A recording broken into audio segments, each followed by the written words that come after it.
ស់យើងនាំគ្នារៀនគិតអានគិតពិចារណាវិភាគតាមជំនាញរបស់យើងនីមួយច្បាប់សេដ្ឋកិច្ចអក្សរសាស្ត្របច្ចេកទេសចាំប្រវត្តិសាស្ត្រខ្មែរកុំភ្លេចចង់គិតពិចារណាក្លឹងថ្លែងឲ្យបានច្បាស់លាស់នាំឲ្យមានការយល់ដឹងពិតអ្វីពិតអ្វីត្រឹមត្រូវស្វែងយល់អ្វីคล้ายកុំឲ្យបោកបាញ់ឆោតគិតគុំណាត់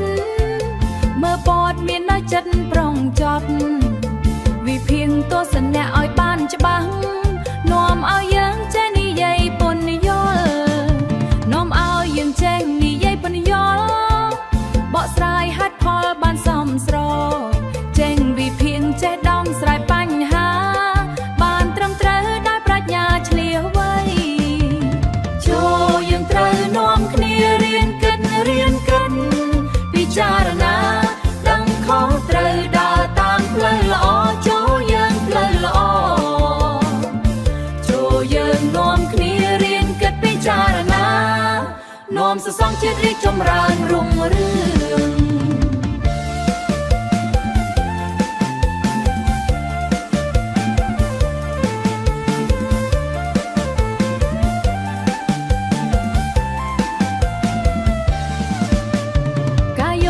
គំនិតទស្សនៈជ្រាលជ្រៅ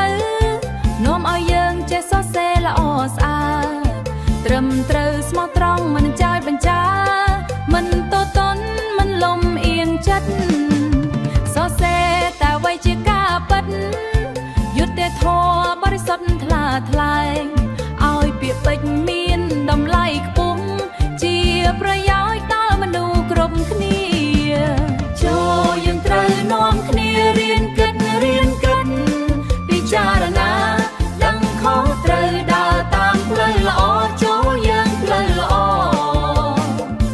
ចូលយើងនាំគ្នារៀនគិតពិចារណា